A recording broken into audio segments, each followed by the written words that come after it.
আমি আপনাদেরকে একটা কবিতার কিছু অংশ শোনাই। নাম হইতেছে কেউ কথা রাখেনি।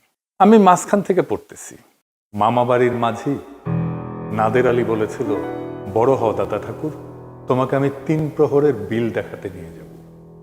সেখানে পদ্ম ফুলের মাথায় সাপ আর ভ্রমর খেলা করে। নাদের আলী, আমি আর কত বড় হব? আমার মাথায় ঘরের ছাদ ফুঁড়ে আকাশ স্পর্শ করলে তারপর তুমি আমায় 3 প্রহরের বিল দেখাবে?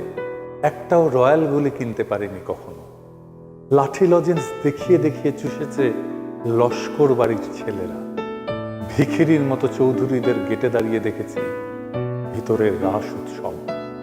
অবিরল রঙের ধারার মধ্যে সুবর্ণ কঙ্কন পরা ফর্সা রমণীরা কত রকম আমোদে হেসেছে। আমার দিকে তারা ফিরেও চায়। বাবা আমার কাজ ছুঁয়ে বলেছিলেন, দেখিস একদিন আমরাও। বাবা এখন অন্ধ।